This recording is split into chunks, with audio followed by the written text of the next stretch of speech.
Hello everyone and welcome back to another video. Today I will be telling you the story of how I ended up running my first ever marathon, what pushed me to do it, and how it went.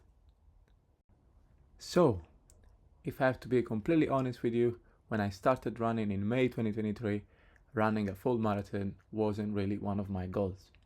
But as I said on my first video, I quickly fell in love with running, and I also slowly developed a little dream to run the London Marathon one day. It's also my home marathon, and from the videos that I was watching on YouTube, it really looked amazing.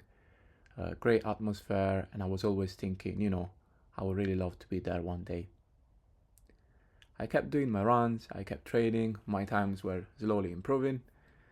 It then got to April 2024 and the window to apply for a ballot spot for the London Marathon was finally open. I submitted my application for a ballot entry like other 840,000 people did in 2024, hoping to be very lucky and participate at the 2025 London Marathon. Only around 2% of the 840,000 people were the lucky ones to be drawn, so my hope wasn't really the highest, honestly speaking. In June 2024, I then received the bad news that unfortunately I did not get a place by the ballot. Yeah, it wasn't really the best of the news, but truthfully, the odds were not really in my favor. It was summertime, and I remember that I was feeling particularly good on my runs. I felt like I was really getting better and better. I didn't want to give up the idea of running the London Marathon in 2025, and so I said to myself, you know what? Let's try to challenge myself here. Why not try to run my first marathon before October and aim to hit a good 4H time?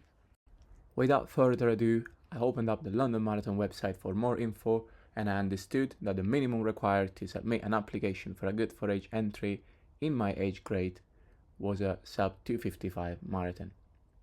However, this will only allow you to submit an application, but it will not guarantee that you will get an entry. I followed up doing some researches to understand what was the actual good 4H cut-off time the previous year. I then made my quick estimate and came to the conclusion that if I managed to run a 250 marathon or sub 250, the odds would have been slightly more in my favor. I did a quick online search of all the marathons coming up in the following months, and with only 4 weeks notice I signed up for the Bedford Autodrome Marathon, which is a UK athletic certified course and therefore valid for the Good 4H application. Until then, my longest run was 22 kilometers, and I was really thinking, I need to get some distance in my legs. I really need to get at least a couple of long runs, like 30-35 kilometer runs, which I never did at the time. And on the following Sunday, I headed down to Battersea Park, a really lovely spot to get some solid workout done, and I did my first ever 30k run, which felt really tiring. I wasn't feeling to go any further, but I was left happy with the time and with the pace that I managed to keep. So I didn't really have much time to train for this marathon, only 4 weeks. That's also including at least 1 week of tapering. And I thought the smartest approach would have been to get at least a couple of quality long runs done, so that coming to race day I would have had some feeling of the distance. So I managed to get another 35k run where I fully practiced my fueling and race strategy, simulating how the marathon day will be, which is something that I really recommend if possible. And yeah, this last long run before my marathon went really well. I was then feeling more confident to get the time wanted, which was around a 250 marathon. And here we are. One day before the race day, I got my kit ready, full Adidas, and my pair of shoe of choice, which was the Adidas Adios Pro 3, a shoe that I really love, and I'm looking forward to try the Pro 4, which most probably will be my shoe for the London Marathon. But yeah, here we are on race day. Now it took me over 2 hours journey to get there, to get to the race course on the same day, and it was a 4 a.m. start for me in the morning. I remember taking the public transport and seeing people getting out of clubs from parties while I was instead heading to my party, which was going to be a full 42.2k marathon. But yeah, here we are at the start line. You can see me passing by in the grey top, and if you noticed, I had a very unfortunate start. It was kind of a rookie mistake, but yes, I did drop one of my gels at the start. You can see that once again. Never mind, not the start that I was hoping for, but besides of that, the first 10 km of the race felt really great, and the same positive feeling lasted till about 25k, where I started to feel some real tiredness. I actually nearly hit the wall at 35k, but I just had to keep going, there was no way I was going to stop. I was nearly there. Shout out to my friend that was there with me. I managed to obtain some clips of the race. Now, I must say that when I watched those clips, I didn't particularly like how my running form looked on that day. Perhaps I was too nervous and I just didn't want to risk anything. But yeah, never mind. Here it is, the elusive finish line was right there in front of me. My form dropped, my pace dropped, but I was a few meters away from completing my first ever marathon. All I was thinking at the time was just put one foot in front of the other. And yeah guys, great feeling, but oh my word, my body was so much in pain after the race. The 10 minutes right after, I couldn't even sit down.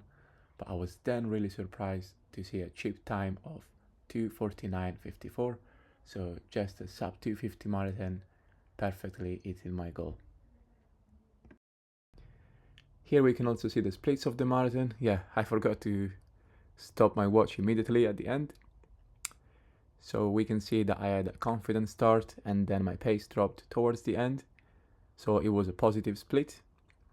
In particular at kilometer 35, I had a very bad one, but luckily I didn't completely fell off. So yeah, considering that I started running, doing my first few runs 15 months prior to this marathon, where I couldn't even run 2 kilometers altogether at any pace, and exactly 1 year before, in August 2023, my all-out 5k time was 21 minutes 16 seconds. It really was a good feeling to have run a marathon faster than what my all-out 5k was 1 year before. And yeah, this just shows you how your body can truly adapt to run faster and longer with the right training and consistency at paces that you probably never thought you was able to run and sustain for this long. But yeah, it was really a great day for me, great feeling, and a moment that I will hardly forget.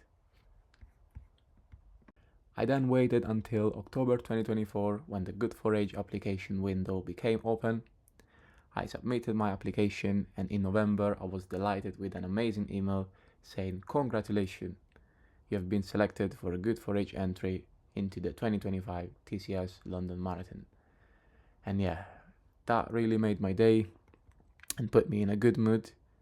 And here I am now training for the London Marathon with a much larger notice than I had before. I will probably make a video about my current marathon training and how it's going. But yeah, that's all for today. Thank you for watching my video. I thought you might find this little story interesting. If you enjoyed watching it, please drop a like, share and subscribe, and I'll speak to you again on my next video. See you soon.